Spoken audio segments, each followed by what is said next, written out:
Vikramshila IAS coaching institute 14 बीघा ऋषिकेश। प्राचीन भारत का इतिहास कर रहे थे हम लोग, एंशिएंट हिस्ट्री ऑफ इंडिया। आज का हमारा टॉपिक है जैन धर्म के सिद्धांत। वेरी वेरी इंपॉर्टेंट प्री और मेंस पॉइंट ऑफ व्यू से। तो जैन धर्म के क्या सिद्धांत है? तो जैन धर्मानुसार मनुष्य की मृत्यु और पुनर्जन्म का कारण कर्म है। जैन धर्म बताता है कि मनुष्य की मृत्यु और मनुष्य का जो पुनर्जन्म होता है उसका कारण क्या है? कर्म है। आवागमन अर्थात पुनर्जन्म से मुक्त होने के लिए पूर्व जन्मों के संचित कर्मों, जिसको कि प्रारब्ध कहा जाता है, को नष्ट करना और वर्तमान कर्मों के फलों यानी क्रियामाण बोलते हैं। वर्तमान कर्मों के फलों को क्या कहा जाता है जैन धर्म में? क्रियामाण को संचित में जाने से रोकना अनिवार्य है, तभी कर्म नष्ट होगा और जीव कैवल्य प्राप्त कर पाएगा। वस्तुतः पुद्गल यानी शरीर का जीव यानी आत्मा की ओर आकृष्ट होकर उससे संबद्ध होना ही कर्म है। कर्म से मुक्त होना ही मोक्ष या कैवल्य है। जैन धर्म के अनुसार कर्म 8 प्रकार के हैं, जिनके कारण ही जीव संसृति यानी जन्म मरण में पड़ता है। इन कर्मों से मुक्ति पाने हेतु जैन धर्म में त्रिरत्नों यानी सम्यक दर्शन, सम्यक ज्ञान और सम्यक चरित्र का विधान किया गया है।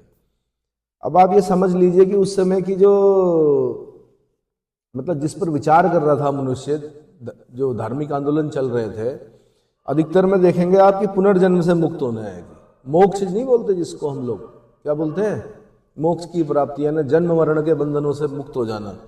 तो बस वही बोल रहे हैं। वो जैन धर्म में भी यही बोला जा रहा है कि पुद्गल यानी शरीर का, जीव यानी आत्मा की ओर आकृष्ट होकर उससे संबद्ध होना ही कर्म है और कर्म से मुक्त होना ही मोक्ष। और मोक्ष को ही क्या बोल रहे हो? कैवल्य। क्या बोल रहे हैं? सर्वोच्च ज्ञान, है ना। तो जैन धर्म ने क्या बताया? कर्म कितने प्रकार के होते हैं? 8 प्रकार के होते हैं, जिनके कारण ही जीव संसृति यानी जन्म मरण में पड़ता है। इन कर्मों से मुक्ति पाने हेतु जैन धर्म में त्रिरत्न, सम्यक दर्शन, सम्यक ज्ञान, सम्यक चरित्र का विधान किया गया है। ये ध्यान रखना आप, त्रिरत्न बौद्ध धर्म में भी हैं। इसमें बुद्ध, धम्म और संघ, ये बौद्ध धर्म के त्रिरत्न हैं। जबकि जैन धर्म के त्रिरत्न क्या है? सम्यक दर्शन, सम्यक ज्ञान और सम्यक चरित्र। अब सबसे पहले सम्यक दर्शन क्या होता है? तो सत यानी जैन धर्म के उपदेश में विश्वास को ही सम्यक दर्शन कहा गया है। इसके 7 तत्व हैं, यथा जीव, अजीव, आश्रव, बंध, संवर, निर्जरा और मोक्ष। ये आईएएस का क्वेश्चन है। 7 तत्व कौन कौन से बताए गए हैं? जीव, अजीव, आश्रव, बंध, संवर, निर्जरा और मोक्ष। सबसे पहले जीव, यह चेतन एवं ज्ञान स्वरूप है। दूसरा हो गया अजीव, यह अचेतन जड़ तत्व है। संसार जीव तथा अजीव से मिलकर बना है। अजीव को 5 भागों में विभाजित किया गया है, यथा पुद्गल, पुद्गल बोलते हैं पदार्थ यानी मैटर, धर्म, अधर्म, आकाश, काल। काल जो है वो अनस्तिकाय है, यानी उसकी काया नहीं है कोई भी। जैन धर्म में ये बताया गया है। काल क्या है? क्योंकि यूपीपीसीएस वालों ने पूछा एक बार कि इनमें से अनस्तिकाय कौन है? अनस्तिकाय मतलब जिसकी काया नहीं है। तो काल की काया नहीं होती है, समय की काया नहीं होती है ना। तो पुद्गल, धर्म, अधर्म, आकाश, काल, ये अजीव के 5 भाग हैं। पुद्गल को समस्त संसार का आधारभूत तत्व माना जाता है। इसका सबसे छोटा अंश अणु कहलाता है। पुद्गल में स्पर्श, रस, गंध तथा वर्ण के गुण होते हैं। जैन धर्म में धर्म गति का सूचक है, अर्थात गति के लिए जिस सहायक वस्तु की आवश्यकता होती है वही धर्म है। अधर्म स्थिरता का बोध कराता है। आकाश अदृश्य होता है और काल को अदृश्य, अखंड और अनंत माना गया है। व्यवहारिक काल का आदि और अंत होता है, जबकि परमार्थिक काल नित्य और अमूर्त होता है। इसे संहारकर्ता एवं द्रव्य भी कहते हैं। जैन धर्मानुसार संसार का निर्माण जीव अजीव के संयोग से हुआ है, ना कि ईश्वर ने किया है। यह संसार नित्य और शाश्वत है, अर्थात जैन धर्म वेदांत के विपरीत संसार को नश्वर एवं अशाश्वत नहीं मानता है। उसके अनुसार संसार सत्य एवं यथार्थ रूप है और विकासात्मक यानी उत्सर्पणी और ह्रासात्मक यानी अवसर्पणी अवधियों में विभक्त है। उत्सर्पणी काल में जहाँ सुख की निरंतर वृद्धि होती है वहीं अवसर्पणी काल में सुख की स्थिति निरंतर कम होती रहती है। भाई जैन दर्शन है, समझना काफी टफ है, लेकिन आपने उतना ही पढ़ना है जितना आपके पेपर का मतलब का होता है। ठीक है, दूसरा हो गया आश्रव, तीसरा हो गया आश्रव। कर्मों का जीव की ओर प्रवाह को आश्रव कहते हैं। ये यूपीएससी का क्वेश्चन है कि कर्मों का जीव की ओर प्रवाह क्या कहलाता है। जैन धर्म में आंसर आश्रव कहलाता है। आश्रवों से छुटकारा 3 गुप्तियों यानी मनोगुप्ति, वचोगुप्ति और काय गुप्ति के पालन से मिलता है। फिर पूछेगा वो कि आश्रव से छुटकारा अगर पाना है तो 3 गुप्तियां कौन सी हैं। तो पहली होगी मनोगुप्ति, दूसरी होगी वचोगुप्ति और तीसरी होगी काय गुप्ति का पालन। चौथे नंबर पे आ गया बंध, यानी कर्मों का जीव के साथ जुड़ जाने को बंध अथवा बंधन कहते हैं। यही कर्म बंधन जीव के पुनर्जन्म का कारण होता है। पांचवा हो गया संवर, कर्मों का जीव की ओर प्रवाह का रुक जाना संवर कहलाता है। ये भी यूपीपीसीएस का क्वेश्चन है कि कर्मों का जब जीव की ओर प्रवाह रुक जाता है तो उसको क्या कहा जाता है। आंसर संवर या संवरा। निर्जरा, जब जीव के संचित कर्म समाप्त हो जाते हैं तो उस अवस्था को निर्जरा अवस्था की संज्ञा प्रदान की जाती है। निर्जरा, ये भी क्वेश्चन बना है।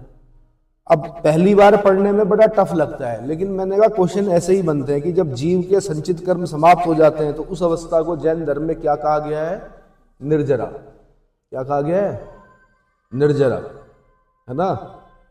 एक पिक्चर थी तेरे नाम में, हीरोइन का नाम था निर्जरा शायद। ठीक है, अगला हो गया मोक्ष। जीव से कर्म का बिल्कुल समाप्त हो जाना मोक्ष है। महावीर ने मोक्ष के लिए कठोर तपश्चर्या और काया क्लेश पर भी बल दिया। काया क्लेश मतलब अपनी काया पर ही क्या करना है, कष्ट देने हैं अपनी काया को। जैन धर्म में उस तरह से नहीं काटते हैं बाल, चाहे वो पुरुष सन्यासी हो या महिला सन्यासी हो, खींचकर उखाड़े जाते हैं बाल। ये सब खींचे जाते हैं, ये दिख रहे हैं, दाढ़ी खींची जाती है, उससे नहीं करते, रेजर से नहीं बनाते हैं, कठिन काम है ना। तो तपश्चर्या एवं काया कलेश पर भी बल दिया है। मोक्ष की अवस्था में जीव कर्म बंधन से मुक्त हो जाता है, अर्थात जीव आवागमन यानी संस्कृति के चक्र से छूट जाता है तथा वह अनंत चतुष्टय। अब फिर दोबारा यूपीएससी ने क्वेश्चन पूछा अनंत चतुष्टय में क्या क्या आता है। तो अनंत चतुष्टय में यानी चतुष्टय से पता चला 4 चीजें हैं। अनंत ज्ञान, अनंत दर्शन, अनंत सुख और अनंत वीर्य को प्राप्त कर लेता है। अनंत ज्ञान, अनंत दर्शन, अनंत सुख और अनंत वीर्य को प्राप्त कर लेता है। इसको बोलते हैं अनंत चतुष्टय, अगर आवागमन के चक्र से छूट जाता है जीव। इतना समझ में आ गया। उसके बाद आता है क्या, सम्यक ज्ञान। जैन धर्म और उसके सिद्धांत का पूर्ण ज्ञान ही सम्यक ज्ञान है।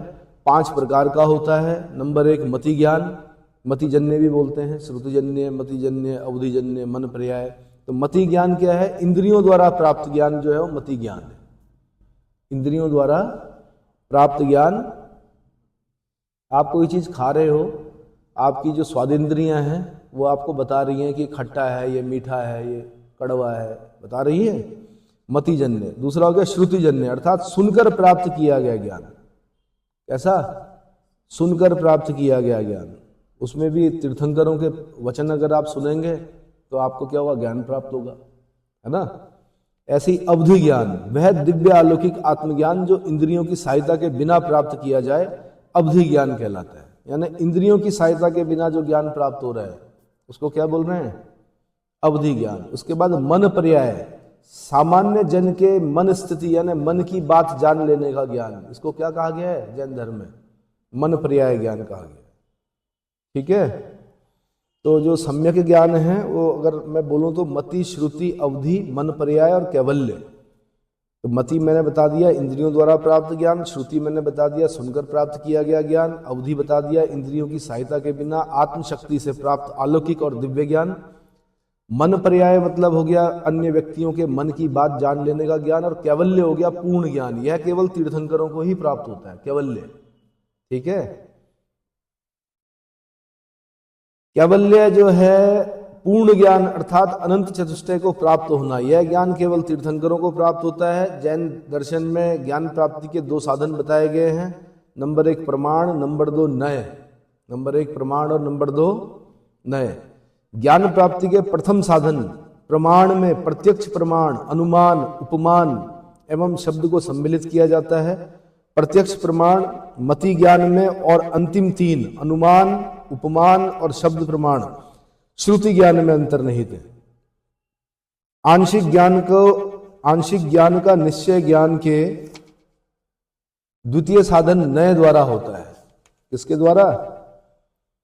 आंशिक ज्ञान का निश्चय ज्ञान के द्वितीय साधन नय द्वारा होता है। अनंत धर्मकम वस्तु, अर्थात किसी वस्तु के अनेक धर्म पहलू होते हैं तथा व्यक्ति अपनी परिमित बुद्धि द्वारा केवल कुछ धर्मों को ही जान सकता है।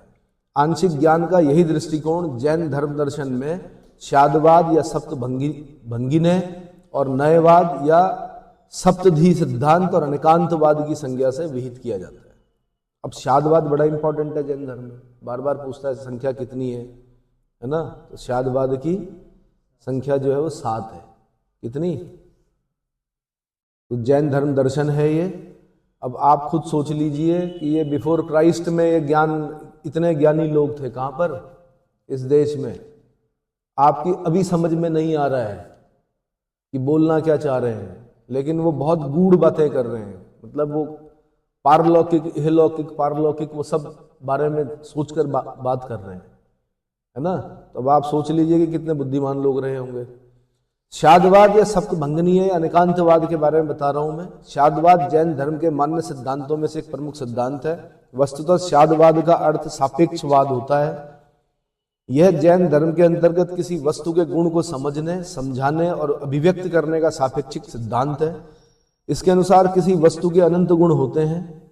कैवल्य प्राप्त साधक अर्थात तीर्थंकर को ही अनंत गुणों का ज्ञान होता है। सामान्य मनुष्य का ज्ञान आंशिक एवं सापेक्ष होता है और यह 7 विभिन्न स्वरूपों में व्यक्त किया जा सकता है। ठीक है? शात अस्ति यानी शायद है, शात नास्ति शायद नहीं है, शात अस्ति च नास्ति शायद है भी और नहीं भी है, शात अव्यक्तम यानी शायद अव्यक्त है। अगला शात अस्ति च अव्यक्तम यानी शायद है और अव्यक्त है। शात नास्ति च अव्यक्त च शायद नहीं है और अव्यक्त है। शात आस्ति च नास्ति च अव्यक्त च शायद है, नहीं है और अव्यक्त है।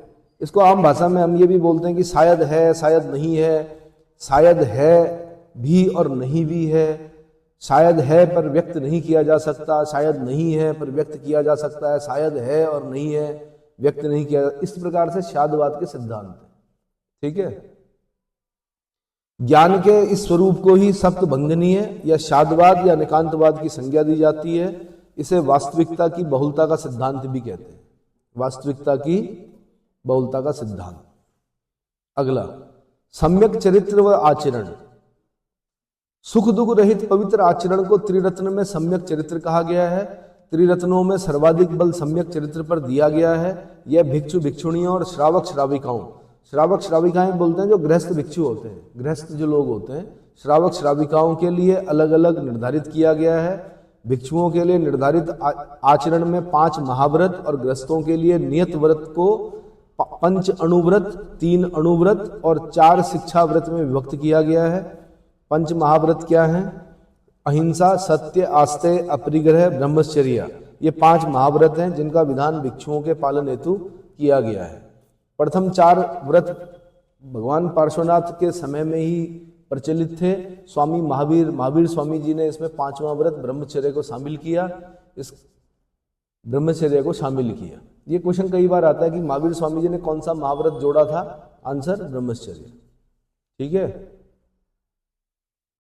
5 अणुव्रत महावीर स्वामी ने गृहस्थों के लिए 5 महाव्रतों को सरल ढंग से पालन करने का विधान बनाया, जिसे 5 अणुव्रत की संज्ञा दी गई।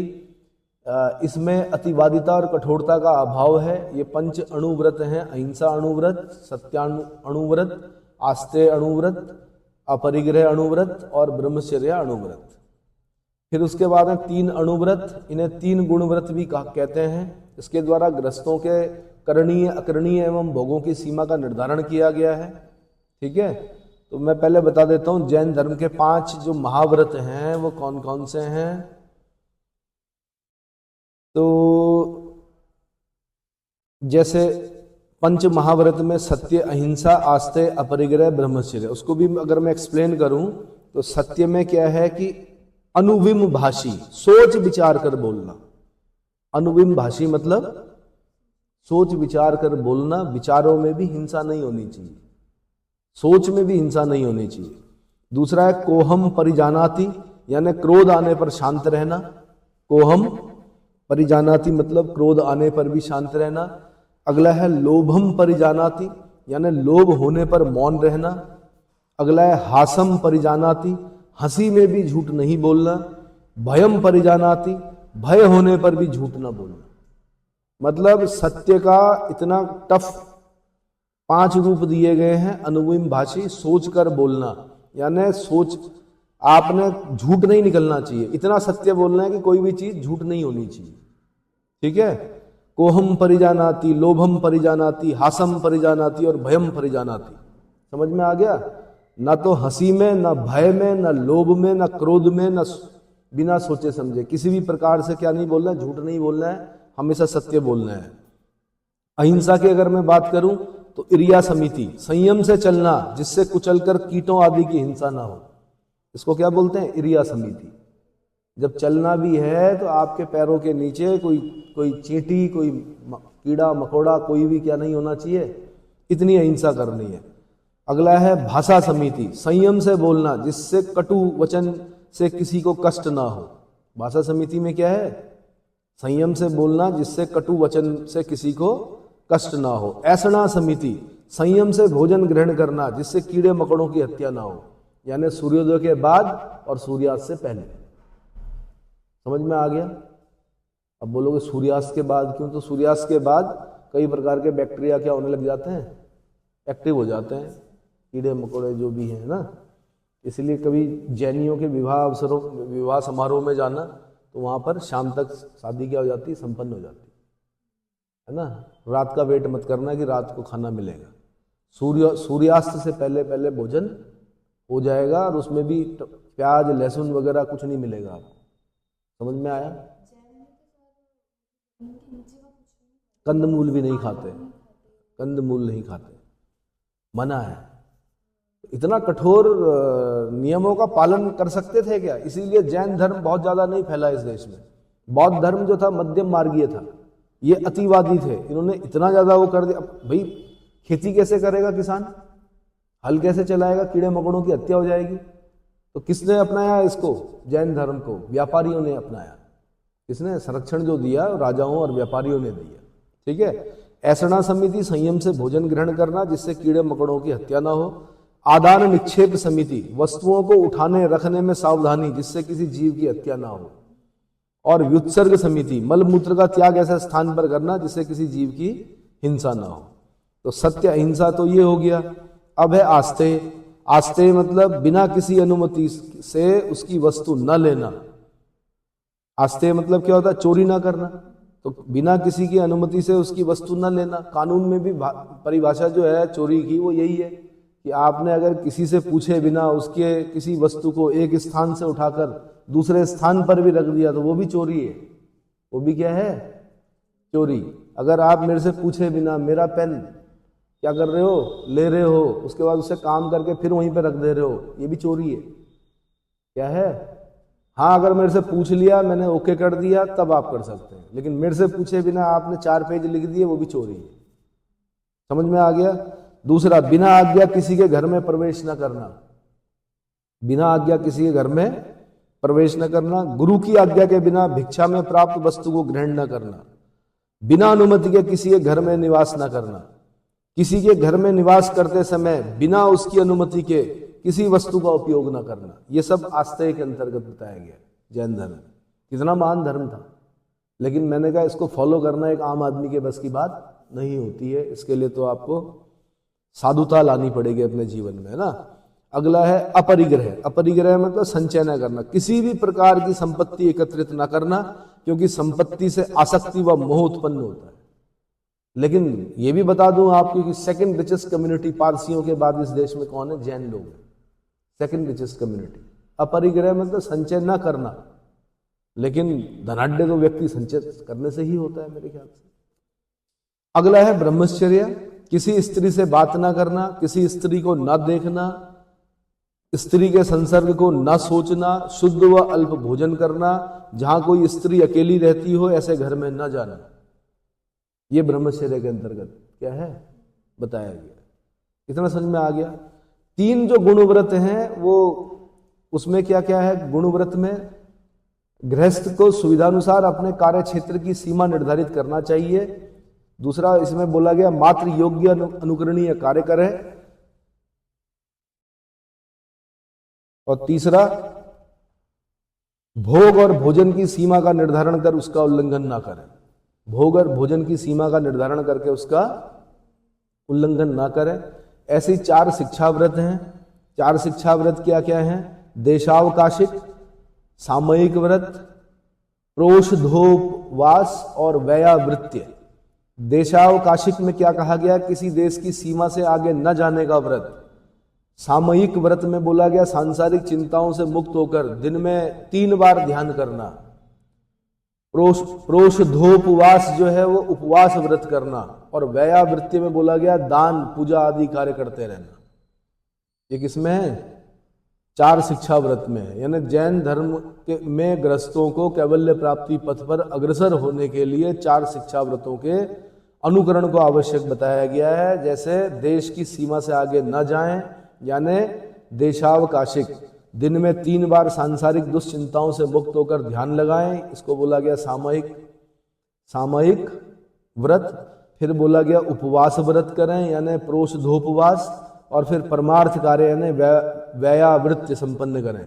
इसके पालन से साधक आत्मोत्थान के मार्ग पर अग्रसर होता है। इतना समझ में आ गया। थोड़ा टफ लगेगा लेकिन पढ़ना है, इसके बीच में से ही क्वेश्चन बनेंगे। जैन धर्म में मैं कुछ और महत्वपूर्ण तथ्य बता रहा हूं। वीर निर्वाण युग कालानुक्रमिक गणना की सबसे पुरानी प्रणाली में से एक है, जो महावीर स्वामी के निर्वाण को स्मरण कराता है। वीर निर्वाण युग महावीर स्वामी के निर्वाण का स्मरण कराता है। ऐसे ही पार्श्वनाथ ने भिक्षुओं को वस्त्र धारण करने की अनुमति प्रदान की थी, परंतु महावीर स्वामी ने उन्हें नग्न रहने का उपदेश दिया था। ठीक है। अगला 5 महाव्रतों में अहिंसा जैन धर्म का प्रमुख सिद्धांत है। इसके अंतर्गत मनसा वाचा और कर्मणा के द्वारा अहिंसा पर बल दिया गया है। इसके लिए 5 समितियों यानी इरिया समिति, भाषा समिति, ऐसणा समिति, आदान निक्षेप समिति और व्युत्सर्ग समिति के द्वारा सभी प्रकार की हिंसा का निषेध लगाया गया है। मैंने बता दिया आपको, इरिया समिति मतलब संयम से चलना, जिससे कुचलकर कीटों आदि की हिंसा ना हो। भाषा समिति में संयम से बोलना, जिससे कटु वचन से किसी को कष्ट ना हो। ऐसणा समिति यानी संयम से भोजन ग्रहण करना, जिससे कीड़े मकोड़ों की हत्या ना हो। आदान निक्षेप समिति में वस्तुओं को उठाने रखने में सावधानी, जिससे किसी जीव की हत्या ना हो। और व्युत्सर्ग समिति में मलमूत्र का त्याग ऐसे स्थान पर करना जिससे किसी जीव की हिंसा ना हो। इतना समझ में आ गया। जैन धर्मानुसार समस्त विश्व जीव तथा अजीव नामक 2 नित्य और स्वतंत्र तत्वों से मिलकर बना है। जीव चेतन तत्व है जबकि अजीव अचेतन जड़ तत्व है। यहाँ जीव से तात्पर्य उपनिषदों की सार्वभौम आत्मा से न होकर मनुष्य की व्यक्तिगत आत्मा से है। महावीर स्वामी पुनर्जन्म तथा कर्मवाद में विश्वास करते थे, परंतु ईश्वर के अस्तित्व में उनका विश्वास नहीं था। ईश्वर को नहीं मानते थे। जैन धर्म में कहा गया है कि ईश्वर नहीं होता है, और अगर होता भी है तो तीर्थंकरों से नीचे है। किससे? तीर्थंकरों के बाद स्थान है किसका? ईश्वर का। ठीक है। महावीर स्वामी मैंने बताया पुनर्जन्म और कर्मवाद में विश्वास करते थे। जो महात्मा बुद्ध थे वो भी पुनर्जन्म में विश्वास करते थे, लेकिन महात्मा बुद्ध अनात्मवादी थे, आत्मा में विश्वास नहीं करते थे। और जब उनसे पूछा गया महात्मा बुद्ध से कि भाई जब आत्मा नहीं होती है तो पुनर्जन्म कैसे होता है, तो फिर वहां पर वो निष्प्रयोजनवादी बन जाते हैं। और उन्होंने कहा है कि निष्प्रयोजन बातों पर मौन धारण कर लेना चाहिए, उत्तर देना जरूरी नहीं है, चुप हो जाओ। क्या हो जाओ? अगला, जैन धर्म के अनुसार संसार के विभिन्न मत और विचारधाराएं ना तो पूर्णतः सत्य हैं ना पूर्णतः असत्य हैं, अतः मन में किसी की भी बौद्धिक हिंसा नहीं करना चाहिए। इस सिद्धांत को जैन धर्म में अनेकांतवाद की संज्ञा दी गई है। इसी को सापेक्षवाद, स्यादवाद और बहुलतावाद भी कहा गया है। जैन धर्म में 2 प्रकार के तप बताए गए हैं। प्रथम बाह्य तप और द्वितीय अभ्यंतर तप। बाह्य तप 6 प्रकार के हैं। बाह्य तप में 6 प्रकार जो है, नंबर 1 उपवास है, नंबर 2 भोजन से क्रमशः निवृत्ति है, तीसरा भिक्षुचर्या है, चौथा रस परित्याग है, पांचवा कठिन आसनों द्वारा शरीर को कष्ट देना, और छठा जो है इंद्रियों को नियंत्रण में रखना। और अभ्यंतर तप भी 6 प्रकार के हैं। पहले वाले जो बाह्य तप हैं वो मैंने बता दिया आपको, उपवास, भोजन से क्रमशः निवृत्ति, भिक्षुचर्या, रस परित्याग, कठिन आसनों द्वारा शरीर को कष्ट देना और इंद्रियों को नियंत्रण में रखना। ऐसे अभ्यंतर तप भी 6 प्रकार के हैं। नंबर 1 प्रायश्चित, नंबर 2 विनय, नंबर 3 सेवा, नंबर 4 स्वाध्याय, नंबर 5 ध्यान और नंबर 6 आसन्न सिद्धि। आसन्न सिद्धि। ऐसे एक टर्म आता है संलेखना। जैन धर्म में तपस्या का अत्यधिक महत्व है। नैतिक तत्वों का दमन शरीर को कष्ट देकर ही किया जा सकता है। महावीर स्वामी ने स्वयं 12 वर्षों की घोर तपस्या की थी। जब पूर्ण वितरागता का चरम उदय होता है तो शरीर के बंधन की मुक्ति की प्रबल इच्छा ही उठती है। तब जैन निग्रंथ मुनि संलेखना बोलते हैं अन्न त्याग द्वारा स्वेच्छा मृत्यु, अन्न त्याग देते हैं और अन्न त्याग करके अपनी मृत्यु को क्या करते हैं, प्राप्त करते हैं। तो संलेखना कहा गया उसे जैन धर्म में। तो संलेखना द्वारा शरीर बंधन को काट देते हैं। मौर्य सम्राट चंद्रगुप्त मौर्य ने श्रवण बेलगोला मैसूर में अन्न सन्न करके संलेखना विधि द्वारा शरीर का त्याग करके मोक्ष प्राप्त किया था। ये तो पता ही है आपको कि मगध में 12 वर्ष का काल पड़ा, ठीक है। तो जैन संत भद्रबाहु के साथ चले गए कौन, चंद्रगुप्त मौर्य। कहाँ गए, श्रवण बेलगोला कर्नाटक में चंद्रगिरी पहाड़ी पर संलेखना विधि द्वारा अपने प्राण त्यागे। इतना समझ में आ गया। जैन धर्म कर्मवाद में विश्वास करता है। उसके अनुसार आत्मा स्वभाव से निर्मल, सर्वदृष्टा, ज्ञान संपन्न और आनंदमय है, किंतु कर्मों के कारण वह अपना शुद्ध स्वरूप भूलकर संसार के चक्कर में जीवन मरण यानी संस्कृति से कष्ट उठाती है। जैन धर्म का ईश्वर व जगत संबंधी जो मत है, जैन धर्म अनिश्वरवादी है। क्या है, बौद्ध धर्म भी अनिश्वरवादी है, जैन धर्म भी अनिश्वरवादी है। दोनों ही ईश्वर में विश्वास नहीं करते हैं। तो जैन धर्म अनिश्वरवादी है। इसने ईश्वर को सृष्टिकर्ता के रूप में स्वीकार नहीं किया है। इसका मानना है कि संसार 6 द्रव्यों से बना है, 6 द्रव्यों का समुदाय है, यानी जीव, पुद्गल, धर्म, अधर्म, आकाश काल। जीव, पुद्गल, धर्म, अधर्म, आकाश काल, इन 6 द्रव्यों से मिलकर, जैसे हम लोग बोलते हैं पंच तत्वों से बनाया है शरीर। हम क्या मानते हैं, भागवत, हम जो सनातन धर्म वाले हैं, हम मानते हैं 5 तत्वों से, पंच तत्वों से बना है। इसीलिए हमारे अंत्येष्टि का विधान है। लास्ट में क्या करते हैं, जो मृत शरीर होता है उसको जलाते हैं, अग्नि को समर्पित करते हैं, वायु को समर्पित करते हैं। उसके बाद जो राख बचती है वो किसको, जल में डालते हैं, जल में प्रवाहित करते हैं, है ना। ऐसे ही इनका मानना है कि जीव, पुद्गल, धर्म, अधर्म, आकाश काल से मिलकर बना है जो संसार है। इसे किसी ईश्वर ने नहीं बनाया है, ना ही वह इसका विनाश करता है। ये 6 द्रव्य शाश्वत और अनश्वर हैं। अतः इनके निमित्त जगत भी मूलतः अनश्वर एवं शाश्वत है। देखो, हम लोग मानते हैं कि जगत क्या है, नश्वर है। जगत में प्रत्येक चीज क्या है, लेकिन जैन धर्म मानता है कि जो जगत है वो अनश्वर है। अनश्वर मतलब जिसका नाश नहीं होता कभी भी, और शाश्वत है। सिर्फ पदार्थों में रूप परिवर्तन होता है, उसका विनाश नहीं होता। परिवर्तित रूपों को देखकर व्यक्ति अज्ञानवश उसे विनाश मान लेता है। मतलब ये लगभग सिद्धांत वैसा ही है। Energy can neither be created nor be destroyed, but it can transform from one form to another form. तो जैन धर्म का मानना भी है कि जो संसार है, जगत है, वो अनश्वर है, शाश्वत है। मतलब एक चीज बनती है, फिर वो समाप्त होती है, समाप्त नहीं होती, दरअसल उसका रूप परिवर्तित हो जाता है। क्या हो जाता है, और परिवर्तित रूपों को देखकर व्यक्ति अज्ञानवश उसे विनाश मान लेता है।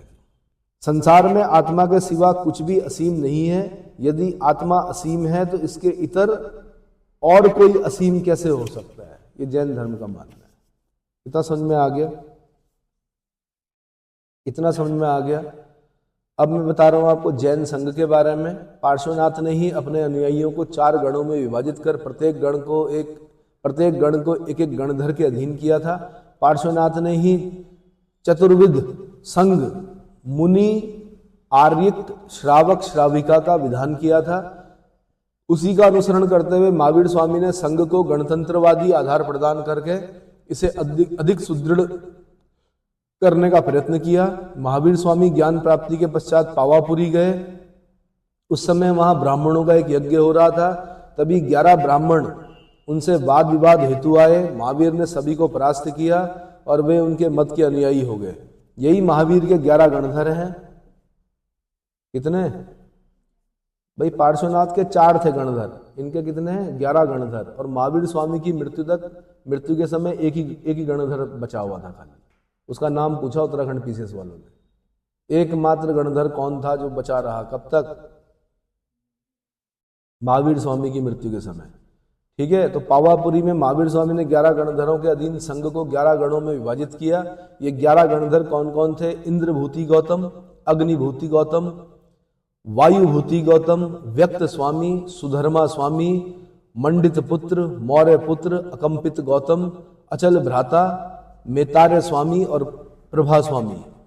इनमें से इंद्रभूति गौतम और सुधर्मा स्वामी को छोड़कर शेष का महावीर स्वामी के जीवन काल में ही शरीरांत हो गया। 2 थे भाई, 2 गणधर बचे हुए थे।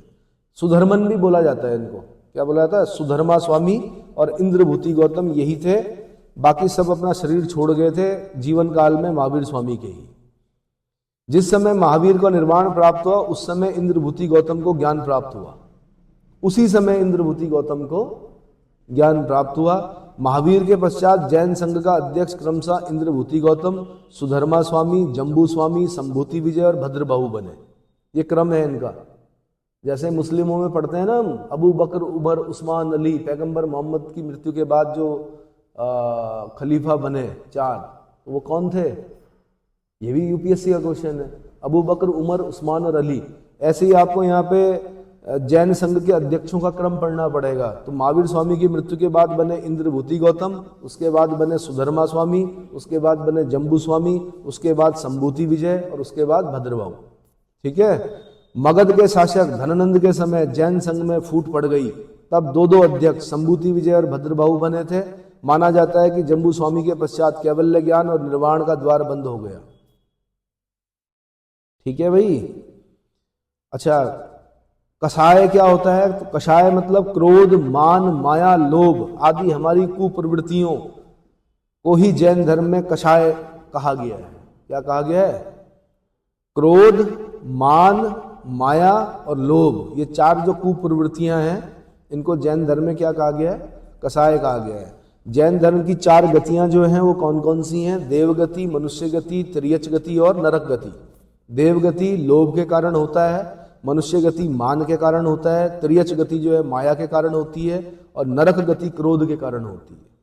किसके कारण? क्रोध के कारण।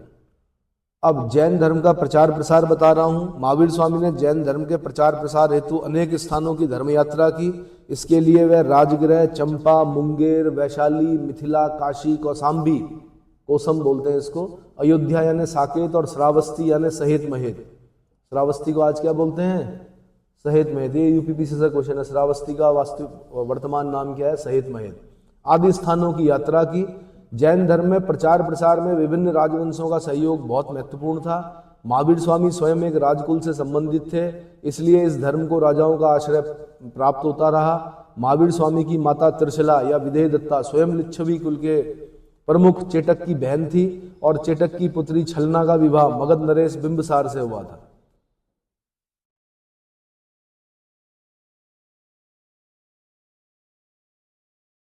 मगध नरेश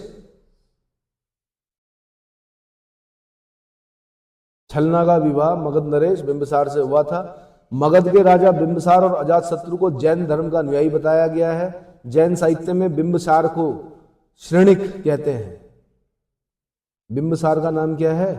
श्रेणिक। जबकि महावीर स्वामी चंपा में ठहरे हुए थे तब अजातशत्रु उनसे मिलने गया था और उनके मत से सहमत हुआ था। नंद राजा जैन मतानुयायी माने जाते हैं। खारवेल के उदयगिरी अभिलेख से ज्ञात होता है कि एक नंद राजा यानी महापद्मानंद कलिंग से प्रथम जिन प्रतिमा उठाकर ले गया, खारवेल स्वयं जैन मतानुयायी था। खारवेल वही है जिसका हाथी गुम्फा अभिलेख है। ठीक है, उदयगिरी अभिलेख, हाथी गुम्फा अभिलेख। जैन ग्रंथ भद्रबाहु चरित जिसके लेखक कौन है? रत्ननंदी। भद्रबाहु चरित के लेखक कौन है? रत्ननंदी। इससे यह ज्ञात होता है कि चंद्रगुप्त मौर्य भी जैन मतानुयायी था। उसने जैन आचार्य भद्रबाहु की शिष्यता ग्रहण की थी और भद्रबाहु के साथ ही अंतिम समय में जब मगध में 12 वर्ष का काल पड़ गया तो श्रवण बेलगोला की चंद्रगिरी पहाड़ी पर संलेखन विधि द्वारा अपने प्राण त्यागे।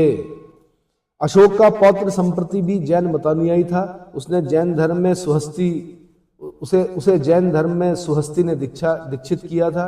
उज्जैन इस समय जैन धर्म का प्रमुख केंद्र था। प्रथम सदी के आरंभ में मथुरा जैन धर्म का प्रमुख केंद्र बन गया। मथुरा के कंकाली टीला से 4 तीर्थंकरों की पद्मासन मुद्रा में मूर्तियां मिली हैं। इस समय के प्रमुख जैनाचार्य जो थे वो उमा स्वाति और सिद्धसेन आदि थे। 6वीं और 7वीं शताब्दी में गुजरात जैन धर्म का एक प्रमुख केंद्र था। 6वीं शताब्दी में देवार्दिगण क्षमा श्रवण की अध्यक्षता में वल्लभी में द्वितीय जैन सभा हुई थी। यहां से क्वेश्चन बना हुआ भाई, वहां पर वल्लभी गुजरात में द्वितीय जैन सभा हुई थी। राजपूत राजाओं ने देवार्दी क्षमा श्रवण का नाम याद रखना आपने, देवार्दिगण क्षमा श्रवण की अध्यक्षता में द्वितीय जैन संगीति कहां पर हुई? आंसर वल्लभी गुजरात में हुई। राजपूत राजाओं ने भी जैन धर्म को प्रश्रय दिया।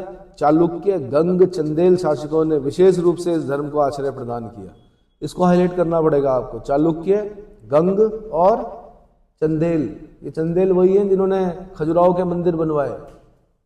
खजुराहो मंदिर किसने बनवाए? हाँ, चंदेल शासकों ने। जगन्नाथपुरी का मंदिर किसने बनाया? जगन्नाथपुरी का मंदिर किसने बनवाया था? गंग शासक था। अनंतवर्मन चोड़गंग।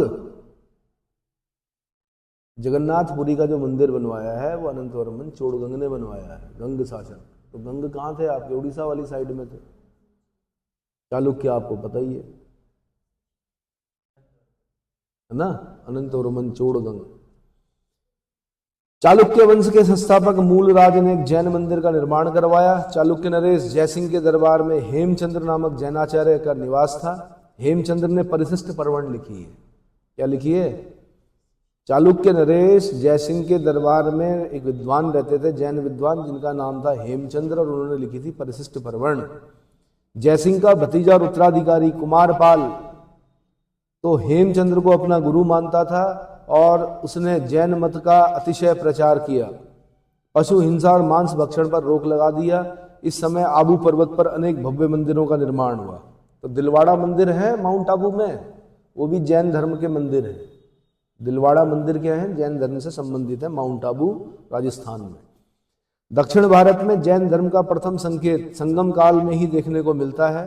कर्नाटक, मैसूर, कुर्ग, महाराष्ट्र में अनेक जैन मतानुयायी निवास करते थे। दक्षिण में दिगंबर संप्रदाय का बोलबाला था। देखो भाई, जब 12 वर्ष का काल पड़ा ना मगध में, तो भद्रबाहु के साथ चंद्रगुप्त मौर्य चला गया कहाँ? कर्नाटक, दक्षिण भारत। तो इन्होंने क्या किया कि ये नग्न रहे, इसलिए ये कहलाए दिगंबर। क्या कहलाए? दिगंबर। और जो पाटलिपुत्र में रहे स्थूलभद्र के नेतृत्व में, उन्होंने श्वेत वस्त्र धारण कर लिए, तो वो क्या कहलाए? श्वेतांबर। तो 2 मत मिलते हैं जैन धर्म में। एक होते हैं श्वेतांबर जो श्वेत वस्त्र धारण करते हैं, एक होते हैं दिगंबर जो कपड़े नहीं पहनते, नग्न रहते हैं। इतना समझ में आ गया? तो दक्षिण में दिगंबर संप्रदाय का बोलबाला था। भद्रबाहु और चंद्रगुप्त मौर्य कर्नाटक में निवास किए थे। पूर्व मध्यकाल में राष्ट्रकूट और गंग शासकों ने जैन धर्म को प्रश्रय दिया। राष्ट्रकूट नरेश इंद्र चतुर्थ ने भी चंद्रगुप्त मौर्य की तरह संलेखन विधि द्वारा अपना शरीरांत किया था, अपने प्राण त्यागे थे। शरीर का अंत किसने? राष्ट्रकूट शासक इंद्र चतुर्थ। अमोघ वर्ष भी प्रारंभ में जैन मतानुयायी था। अमोघ वर्ष के समय जिनसेन और गुणभद्र जैसे जैनाचार्य हुए। अमोघ वर्ष जिनसेन का शिष्य था। उसने जिनसेन के शिष्य गुणभद्र को भी प्रश्रय दिया। आदि पुराण किसने लिखा है भाई? आदि पुराण देखना, हु रोट द बुक आदि पुराण। ऐसे ही अगला, गंग नरेश राजमल चतुर्थ के मंत्री और सेनापति चामुंडराय ने कर्नाटक के श्रवण बेलगोला में ऋषभ देव के पुत्र गोमतेश्वर या बाहुबली की 70 फीट ऊंची प्रतिमा, विशाल मूर्ति का निर्माण करवाया। हाँ, तो ध्यान रखना, जिनसेन जो है अमोघ वर्ष के समय में जिनसेन ने आदि पुराण की रचना की। किसकी? हाँ, दिगंबर संत जिनसेन ने आदि पुराण की रचना की। इतना क्लियर हो गया। बाकी मैंने आपको बता दिया, गंग नरेश राजमल चतुर्थ के मंत्री और सेनापति चामुंड राय ने कर्नाटक में श्रवण बेलगोला में ऋषभ देव के पुत्र गोमतेश्वर और बाहुबली की 70 फुट ऊंची मूर्ति का निर्माण करवाया। यहाँ पर महामस्तकाभिषेक चलता है हर साल। हजारों लीटर दूध डाला जाता है सिर पे, जब तब तक डाला जाता है जब तक कि पैरों में नहीं आ जाता वो दूध, उसी को बोलते हैं महामस्तकाभिषेक। मूर्ति किसकी है? गोमतेश्वर की। गोमतेश्वर कौन है? बाहुबली। बाहुबली कौन है? पहले जो तीर्थंकर हैं ऋषभदेव आदिनाथ, उनके पुत्र हैं। ऋषभदेव आदिनाथ के पुत्र हैं, ठीक है। और इस मूर्ति का निर्माण किसने कराया? चामुंड राय, सेनापति, जो कि गंग नरेश राजमल चतुर्थ का मंत्री और सेनापति था। जैन सिद्धांत का सर्वप्रथम विरोध महावीर स्वामी के दामाद जामाली ने किया, जो कि बाद में जैन धर्म स्वीकार कर लिया, परंतु महावीर के कैवल्य प्राप्ति के 12 वर्ष पश्चात उसने कियमाण कृत सिद्धांत पर महावीर से मतभेद हो गए। तो पहला विभेद किसने उत्पन्न किया? आंसर, महावीर स्वामी के दामाद जामाली ने, अणुज्या के हस्बैंड ने। किसने? अणुज्या के हस्बैंड ने, ठीक है। उसने क्रियामाण कृत की जगह पर क्या चलाया? बहुरतवाद चलाया उसने। महावीर स्वामी का मानना था कि कार्य प्रारंभ होते ही समाप्त हो जाता है। जैसे यदि कोई चोरी की भावना से किसी के घर गया परंतु चोरी नहीं की, फिर भी यह माना जाएगा कि उसने चोरी की, अर्थात चोरी की भावना मन में आते ही वह चोर हो गया। जबकि जामाली का मानना था कि कार्य समाप्ति के पश्चात ही कार्य संपादित हुआ माना जाना चाहिए। क्या माना जाना चाहिए? आपके घर में रात को 2 बजे कोई आ गया चोर, उसने चोरी नहीं की, क्या करोगे आप उसे? बाइज्जत बरी करोगे या पकड़ोगे? भाई चोरी नहीं की उसने, लेकिन वो बोलेगा मैंने तो चोरी की नहीं, मैं चोर हो ही नहीं, तो भाई तू आया क्यों रात को? नहीं आया समझ में? तो जामाली का मानना अलग था, महावीर स्वामी का मानना अलग था। तो जामाली का मानना था कि कार्य संपादन समाप्ति के पश्चात ही कार्य संपादित हुआ माना जाना चाहिए। जामाली जैन संघ से अलग होकर क्रियामाण कृत सिद्धांत की जगह बहुतरवाद का प्रचार किया। जामाली के साथ उसकी पत्नी अर्थात महावीर की पुत्री प्रियदर्शना तथा उसके अनुयायी भी संघ छोड़ दिए थे। बाद में प्रियदर्शना फिर से संघ में आ गई। इस प्रकार सर्वप्रथम जामाली ने जैन संघ में प्रथम विद्रोह किया। उसके 2 वर्ष बाद तीसगुप्त ने भी विद्रोह किया। तो पहला विभेद जामाली ने किया, दूसरा विभेद किसने उत्पन्न किया? तीसगुप्त ने उत्पन्न किया। जैन संघ में महिलाओं का भी प्रवेश हुआ था। महावीर की पहली महिला अनुयायी जो थी वो चंदना थी और यही भिक्षुणियों के संघ की प्रमुख थी। चंदना जो थी वो चंपा के शासक दधिवाहन की पुत्री थी। तो पहली शिष्या कौन है महावीर स्वामी की? स्त्री शिष्या। जैसे महात्मा बुद्ध की पहली महिला शिष्या कौन है? आनंद ने कहा कि महिलाओं को प्रवेश दो महात्मा बुद्ध से। महात्मा बुद्ध ने पहला प्रवेश किसको दिया? मां प्रजापति गौतमी को दिया, उनकी जो मौसी थी जिन्होंने पालन पोषण किया था उनको। ऐसे ही इनकी जो पहली महिला अनुयायी है वो है चंदना, जो दधिवाहन की पुत्री है, चंपा के शासक दधिवाहन की पुत्री। अब जैन संगीतियां बता रहा हूं मैं। तो प्रथम जैन संगीति जो थी, जैन धर्म की पहली संगीति 310 ईसा पूर्व में चंद्रगुप्त मौर्य के शासनकाल में पाटलिपुत्र में हुई थी। किसके समय में? चंद्रगुप्त मौर्य के शासनकाल में। कहां पर? पाटलिपुत्र में हुई थी। इस संगीति की अध्यक्षता स्थूलभद्र ने की थी। किसने की थी? वो श्वेतांबर वाला स्थूलभद्र, ठीक है। श्वेतांबर पंथ चलाया जिन्होंने श्वेत वस्त्र धारण कर लिए थे, जो मगध में ही रहे थे। तो स्थूलभद्र ने की। इस संगीति में भद्रबाहु ने भाग नहीं लिया। इस संगीति में जैन धर्म 2 संप्रदायों श्वेतांबर और दिगंबर में विभाजित हो गया। पाटलिपुत्र में जब 12 वर्ष का काल पड़ा तब भद्रबाहु चंद्रगुप्त मौर्य के साथ दक्षिण चले गए और पाटलिपुत्र में समस्त कार्यभार स्थूलभद्र को सौंप दिया। पाटलिपुत्र में भिक्षु स्थूलभद्र के नेतृत्व में श्वेत वस्त्र धारण करने लगे, जबकि भद्रबाहु नग्न रहने का समर्थन कर रहे थे। इस प्रकार स्थूलभद्र के अनुयायी श्वेतांबर कहलाए और भद्रबाहु के अनुयायी दिगंबर कहलाए। इन दोनों संप्रदायों के अपना अपना क्या किया, ठीक है। फिर लगभग 800 साल बाद होती है 510 एडी में। कहां? तो 310 एडी में। उसके बाद सीधे जो हो रही है 800 साल बाद हो रही द्वितीय जैन संगीति, जो कि वल्लभी गुजरात में हो रही है। देवार्दी गण क्षमा श्रमण की अध्यक्षता में हो रही है ना।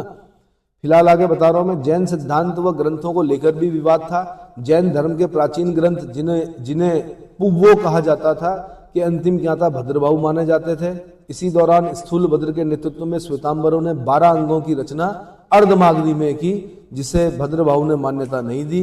ये अंग 14 पुव्वों का स्थान लिए।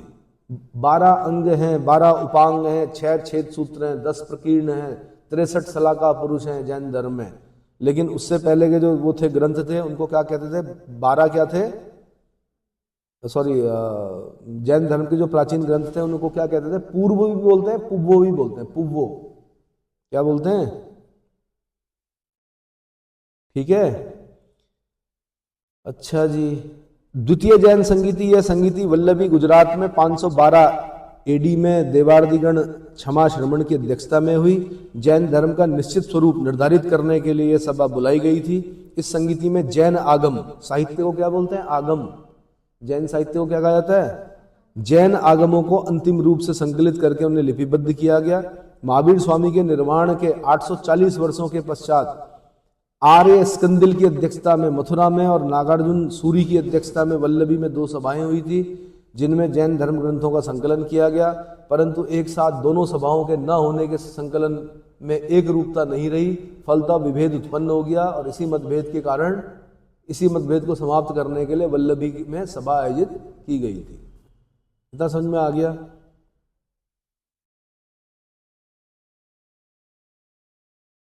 ठीक है।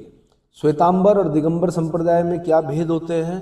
तो श्वेतांबर संप्रदाय ये स्थूल भद्र के अनुयायी हैं, श्वेत वस्त्र धारण करते हैं तथा अपने साथ 14 उपकरण रखते हैं। कितने? दिगंबर जो हैं वो भद्रबाहु के अनुयायी हैं, ये नग्न रहते हैं, मोर पंख और काष्ठ की कमंडल अपने साथ रखते हैं। श्वेतांबर जो हैं इन्हें सचेलक तत्व अर्थात वस्त्र सहित भी कहा जाता है, जबकि दिगंबरों को अचेलकत्व यानी वस्त्र विहीन कहा जाता है। श्वेतांबर जो है स्थूल भद्र पाटलिपुत्र में थे, इसलिए श्वेतांबरों को मगध वाला भी कहा जाता है। भद्रबाहु कर्नाटक, दिगंबर वाले जो भद्रबाहु थे वो कर्नाटक चले गए थे, इसलिए इन्हें दक्षिण वाले भी कहा जाता है। ठीक है।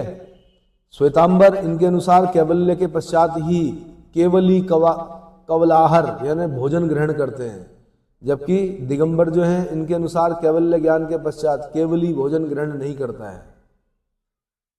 इनका मानना है, श्वेतांबरों का मानना है कि महावीर को गर्भाधान पहले ब्राह्मणी देवनंदा के गर्भ में हुआ था, जिसके बाद इंद्र ने इस भ्रूण को क्षत्रिय त्रिशला के गर्भ में स्थापित किया। जबकि दिगंबर का मानना है कि महावीर का गर्भधारण त्रिशला के गर्भ में ही हुआ था।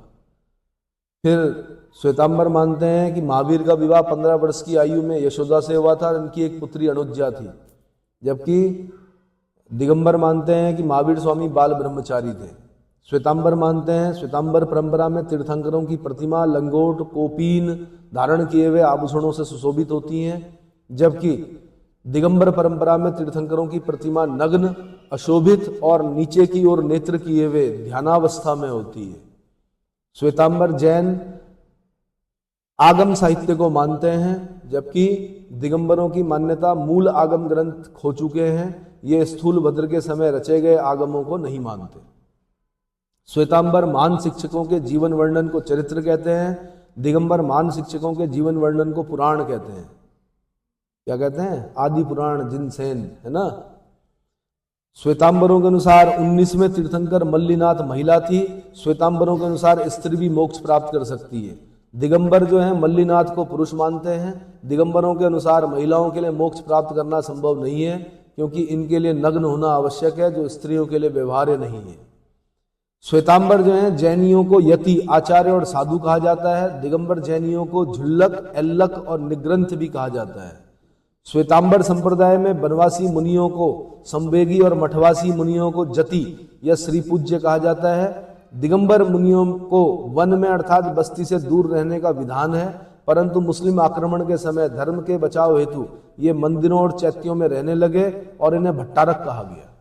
क्या कहा गया? भट्टारक। इतना समझ में आ गया।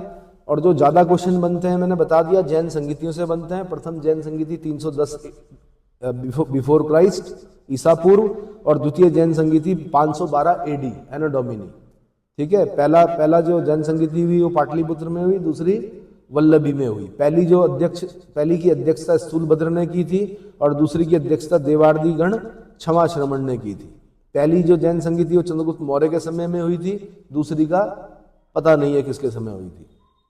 पहली वाली जैन संगीति, जैन धर्म दो संप्रदाय श्वेतांबर दिगंबर में विभाजित हो गया था। श्वेतांबर जैन साहित्य की रचना की और द्वितीय जैन संगीति में जैन आगम और साहित्य को अंतिम रूप से संकलित करके लिपिबद्ध किया गया था। इतना समझ में आ गया? तो यहाँ से क्वेश्चन बनेंगे। फिर मैं आगे अगले लेक्चर में बताऊंगा आपको जैन धर्म के संप्रदाय कौन कौन से हैं, 12 अंग कौन कौन से हैं, जैन साहित्य के बारे में बताऊंगा, जैन धर्म मंदिरों के बारे में, जैन धर्म का योगदान, ये सब चीज़ें।